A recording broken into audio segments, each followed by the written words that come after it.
G'day, fellas. Welcome to Viper Watch. I don't know what episode we're up to just yet, but we've been watching a lot of Viper, and today we get the extra special treatment because Viper is on the Mongols, the fan favorite civilization that many people have been playing, the big bad of Mongols, and of course, he spawns in the west of the map, going up against his teammate, Tato, who also spawns in as the Mongols on the east of the map. Rather, a bit more to the south of the map, really, but nonetheless, we are going to be looking forward to this Mongol mirror. A whole lot of M's going to be coming your way this game, this match, I could even say. For anybody wondering when this game is being casted, this is the very first interaction we're having in Age of Empires 4. We tried to play a little bit of ranked, and we got a few bugs, so I don't know whether that's because I'm in Australia or because there's so many damn people trying to get into the game right now, but let me just put it this way. I'm happy that we're here. Take a look at what Viper's got right here in the center of his town center. You see that? Is that a wood chopper? I think that's a wood chopping villager by the looks of it. That's what it looks to be. It looks like they're holding an axe. And it really looks like they're getting into it. Either that or it's like, maybe it's a man-at-arms. Maybe that's what it is. But that's his monument right there. We'll take a look over at Tato. We'll see if Tato's got anything in his town center. He does actually have something, and it looks like it is the brand new Age of Empires 4 Deluxe Edition monument in the town center. You can see he's got a nice little tree there in the town center as well. Gonna be keeping that little... Is that a cougar? What do you guys think that is? I think that's a cougar. Tiger. Oh no, it's a wolf. It's a wolf. Never mind. It's a wolf. I see the snout on it now. It is a wolf. Pouncing forward.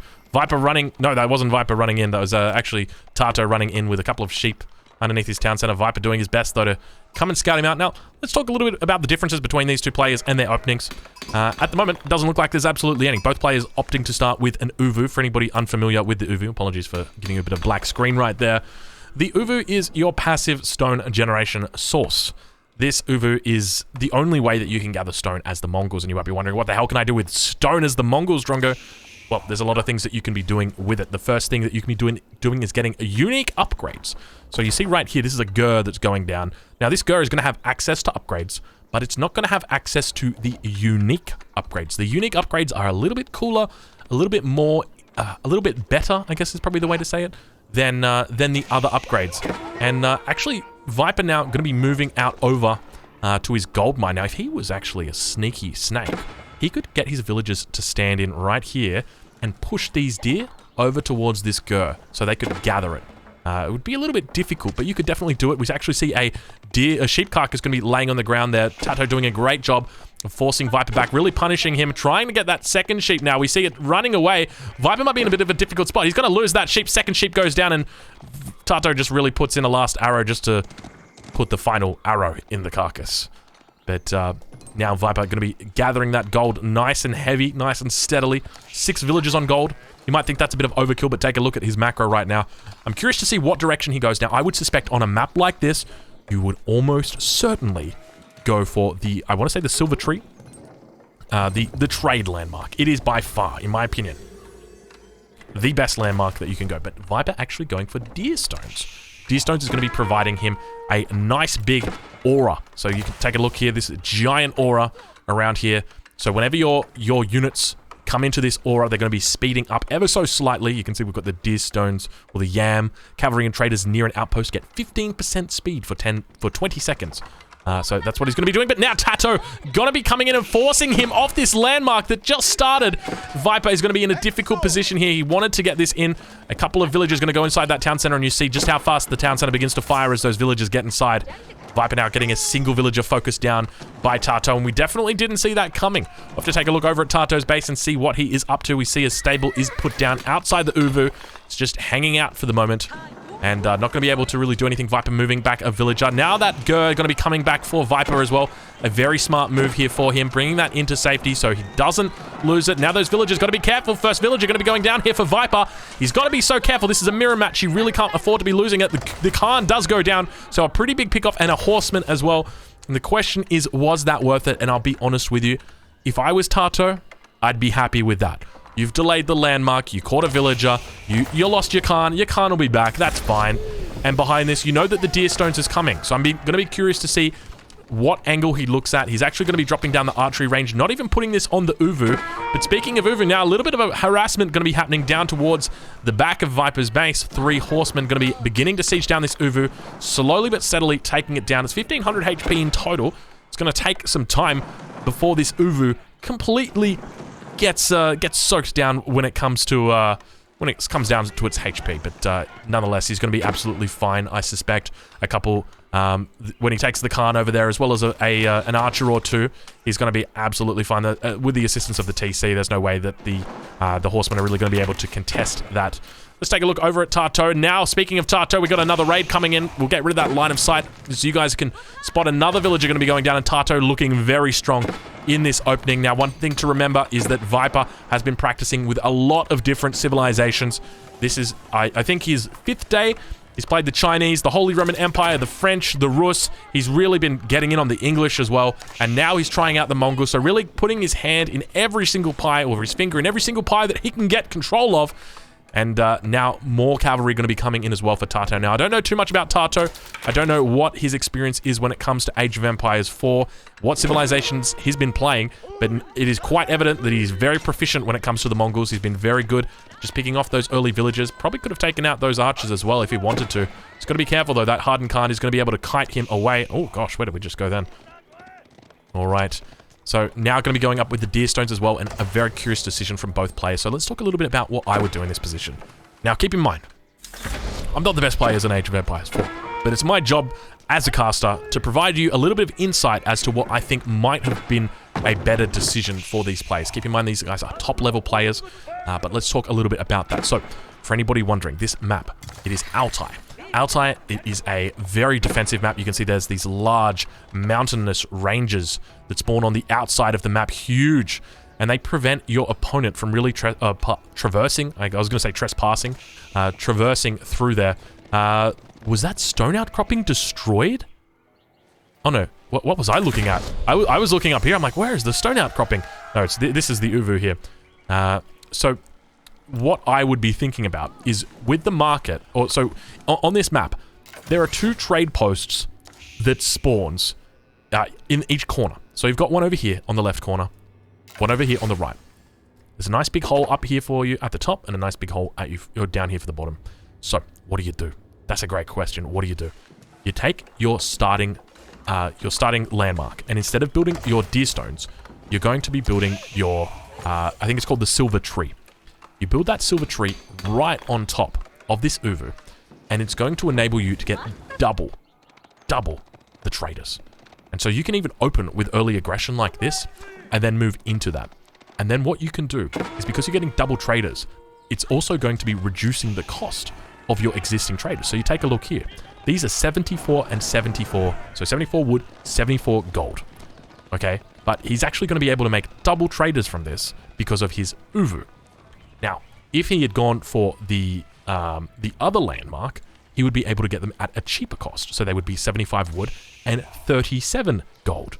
And he would be able to make 2 at a time. And it would really start to build up, because especially in a position like Tarto's down here to the south, where you can see that he's got plenty of control over the map. He's got horsemen at the back of his base. He could just set this up quite literally and start trading into the corner. And within 5-6 minutes, it would really start paying off incredibly. So I'm a little bit disappointed that neither player really went for that route, but at the same time, on this map, they do spawn close together. Having that extra YAM network is going to be nice. For anybody unfamiliar with the way that deer stones work, it does unlock the YAM network for you. The YAM network is a unique upgrade for this civilization, and what it does is it enables every single unit to get a speed boost. So normally, the YAM network only affects, I think it's cavalry and traders. So if we take a look at the YAM network that's being exerted here, cavalry and traders near an outpost get 15% speed for 20 seconds. So it actually gives you, the deer stones landmark is going to give you a technology that you do have access to, but it's just going to research it for you for free. And that technology is going to enable all units to get that speed buff. So say, for example, you want to make infantry, it's going to give that speed buff to those infantry. It's going to give that speed buff to your villagers. And as a result, it can be used here. As you can see, these villages are quite fast. It can be used as an economic landmark as well, without too much investment. These villages that are a little bit further away, you can see 1.12 movement speed. whereas these ones, this one just here came out at 1.29. So pretty decent speed buff right there. Definitely something to consider when you're taking these landmarks, but nonetheless, I digress.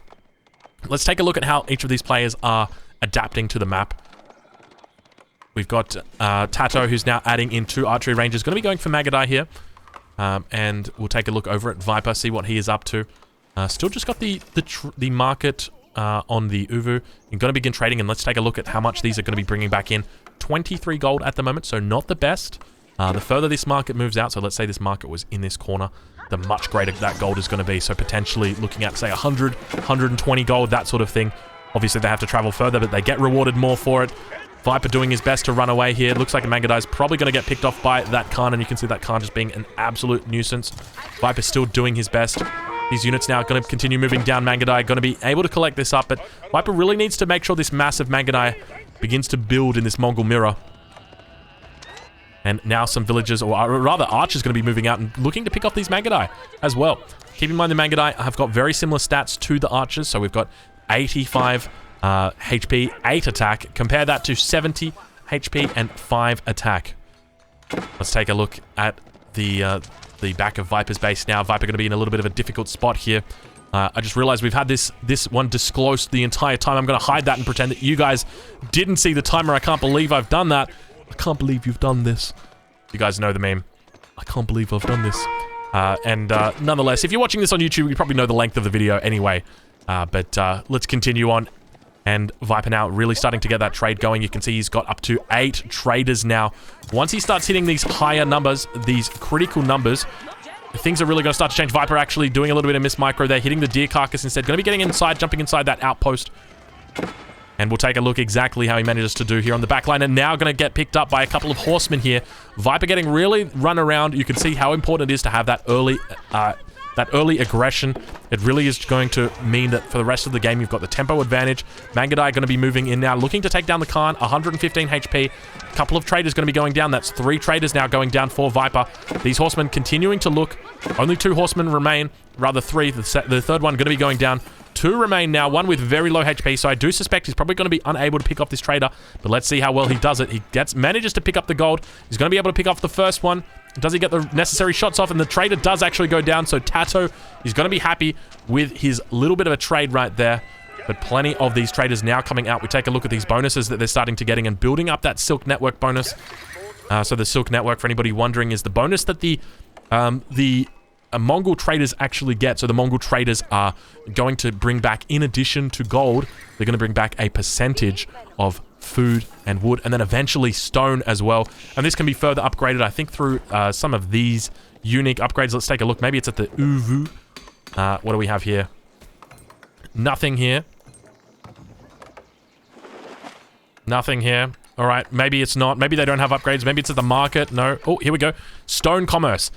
So this is the tech. All right, we found it. We found it. Having 9 or more active traders causes them to supply an increased amount of stone as well as gold. So that is the tech. It's available in the Castle Age. You can also, rather the Imperial Age, so it's going to be quite some time before you get that. But now, Viper going to be doing his best to push out onto the map and take a look at the Magadai force beginning to build up for his opponent. Tato really starting to bring these numbers out. Obviously, no Khan out on the map, going to be able to outrun Viper is, but Tato in a bit of a difficult spot now. Going to be putting down a defensive outpost. I do like this outpost, in addition to extending his line of sight out a huge amount, which is going to give him a lot of foresight when it comes to any potential raids. It's also going to be extending that Yam network. We talked about that Yam network earlier. Buffs up these villages as well, so even you can think about this as a defensive construction, but also an economic construction, because these villages are now going to be moving faster. That extra little bit of movement speed, and now more Magadai going to be moving in, looking for those traders. Viper knows he needs to be so careful here. These traders sit back, and new Khan now rises for Tato. It's going to be heading out to meet the Magadai out on the field, you see, as it walks across the map. We don't actually get a waypoint for it, so we don't know exactly where it's going. But I tell you what, waypoints would be very helpful in Age of Empires 4, so hopefully they add them soon. Tato beginning to build a significant score lead at the moment, up about 400 points, 350 points. So a decent lead for him, and really quite a lot of aggression. We see already the the food that's beginning to be stacked up for him. It looks like he's going to be clicking up that age up any second now. I'm curious to know which landmark he opts for. I'm hoping that it's the Kurultai. I do think the Kurultai is quite strong, but there are other landmarks he would have access to. I think it's called the Gold Stipper. It looks like he might be going for the Kurultai, I think. Yeah, it is indeed the Kurultai here. So Kurultai is a landmark that is available to the Mongols from going to the second to the third age. Viper doing a pretty decent job of repelling Tato here. He needs his Khan over here with it because the Khan is what's going to provide that speed buff. Viper's going to be more than capable of catching up to it. And we actually see Tato hiding in these trees here, but I don't know whether this is a wise decision. We've got eight Mongols versus how many Mongols over here? 7, but more archers going to be backing it up. We remove the fog of war. That's still a pretty decent trade for Tato. I think he's going to be quite happy with himself considering he's applying pressure at the front at the same time. So really getting out all of that pressure. But I think from this point, it definitely looks like Tato has got a significant advantage. And obviously he's going to be aging up as well. He does have both of his +1 upgrades. Compare that over to Viper. Viper sitting on 7 attack, 0 armor. Compare that to Tato, who's on +1 armor, 8 attack. So stronger units here for Tato. Once he gets elite in, which is about to happen any second now, you can suspect that we're going to be seeing it soon, as well as the Siabo limbs. That it's going to be a very difficult spot for him. I would encourage him to avoid trading at this point, but more Magadai going to be coming down as well, linking up. Viper definitely in a difficult spot, and the question is, what can Viper do to get back in this game? He's got his trade post back here, trading with this market. He needs to hold on, and that is the primary issue. Viper needs to try his best to hold on, but the issue is his enemy is going to push. He knows that Viper is trading. He's come in here before, and you've got to treat this expansion as a town center. It really needs to be treated as an expansion, and subsequently you need to know that you have a timing window to attack your enemy before this starts to pay off, and before you start to get hit with the potential economic threat that has. I'd love to see another outpost potentially getting thrown down here to the south, just to give him that YAM network bonus. He does actually have it, or he does obviously have it available to him as well. And Viper really nowhere near aging up at the moment. We'll take a look on board with him, see how he's doing. He's got plenty of gold that's stacked up. His Khan actually going to be going down. See the enemy Khan out for himself here. An outpost going to be going down, but he's got to be careful. There's only room for 5 in this outpost. It's going to be awfully cramped if he tries to fit all 5 of those villagers inside that outpost. A couple more. Oh, look at these sneaky Mongolians up in the mountains right here. Very, very cheeky. Viper now going to be able to get that outpost down. Gets plenty of line of sight. He does actually spot it. Going to need to move inside that outpost. Now going to be taking out those Magadais. We do see they are veteran upgrade. He doesn't have the +2 upgrade just yet. I don't think. I'll go double check for that though. It is now coming in. Kurultai going to be moving forward as well. We can see that the Kurultai is moving in quite slowly as well, so we don't have that upgrade from the Uvu. I think it's this one right here. Superior mobility. Packed buildings move and unpack faster. So this one is only moving at 0.86 tiles a second. So you can really get these bad boys moving. Now keep in mind that's probably also moving with the YAM network buff as well. So probably going to even be going slower than that. Now these guys can be buffed up by the Khan if you use the speed boost. And you can really get these guys racing around. Going to be dropping down a forward siege workshop here as well, Tato is. So probably going to be looking to do a little bit of a finishing Mangonel, Kurultai, Mangadai, Mongolian mirror. A lot of AMs, a lot of big AMs getting thrown out right here. But now going to be coming behind the lines and take a look how much damage that veteran Khan is going to be doing now. 15 a hit. So much damage. Going to be very easily able to hit these villagers down, 4-shot those villagers. And now Viper does spot out the forward Kurultai of his opponent as well as the siege workshop. But is he going to be able to respond to it? He's got the +2 damage instead of the +2 attack. I think the +2 attack probably would have been, or the +2 defense rather, would have been the right choice. Viper, on the other hand, has got that +1 attack and that +1 defense now as well. And really needs to consider that it might be a good idea to start trading out this market with just a little bit more food. And that's exactly what he's gone for right now. I think Viper may have moved this market back. So this market initially was dropped down here. So he's gone a little bit further out here and looking to have it pay off a little bit more. They're now going to be dropping off 56 gold. So significantly more gold. More than, that's double the gold just for moving it ever so slightly. So you can see just a slight bit further and it's now doing double the gold.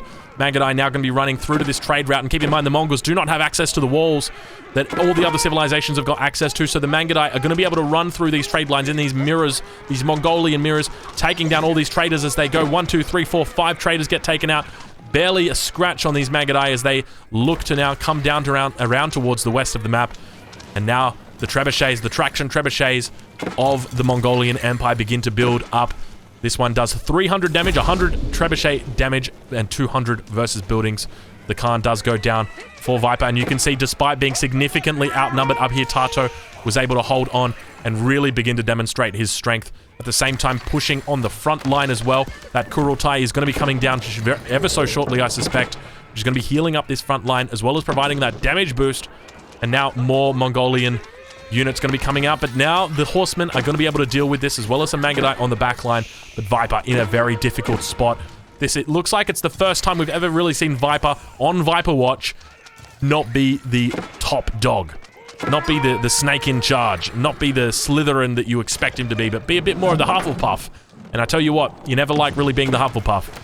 Plenty of damage now coming in with these traction trebuchets. I'm curious to know the cost of these traction trebuchets. I do believe they are a little bit cheaper than the trebuchets of other civilizations, but I'd have to double check that. I think they might be a little bit weaker as well, the traction trebuchets. Obviously, they are different to the... what's the trebuchet that the Europeans have got access to, or the non-Mongolian civs have got access to? I don't think it's traction trebuchet. I think it's... I can't remember. I can't actually remember, but nonetheless... The counterweight trebuchet. Thank you very much, chat, for helping me out. Yes, this is the traction trebuchet, so I think it's a little bit weaker than the counterweight trebuchet. But now Viper going to be looking to push in. Plenty of horsemen here for him as well. I suspect the reason why we see the difference between the two, so there's no counterweight that is on this traction trebuchet. Oh my god. Did you guys hear that? It sounds like the fucking Lord of the Rings, dude. And I guess maybe they've got a lower range. Maybe that's why as well. So they've got no counterweight on them because obviously they're Mongolian. You know, they don't want to carry around that extra stone. They leave their stone in their uvus. That's what it's all about, right? So Viper still going to be in a difficult spot here. Kurultai going to be pushing up as well. Viper still yet to reach that third age. Still stuck in the second age. Got plenty of units out for him. Going to be running into that Kurultai and looking to burn it down. A little bit of a smart move here from Tato, using that as bait. Ideally, he just wants to be going after the units, go after the Khan, really get that DPS out, but you can just see the damage between these units. So much damage difference. 50% more damage now from Tato's units. Viper in a difficult spot. All of his units getting wiped, and Viper calls the good game, ladies and gentlemen. This has been another episode of Viper Watch. If you've enjoyed watching this, I encourage you to leave a like on the video. If you want to see more from Viper, I'll leave a link in the description to Viper's channel. Go check him out, go say good day, and I'll catch you guys in the next one.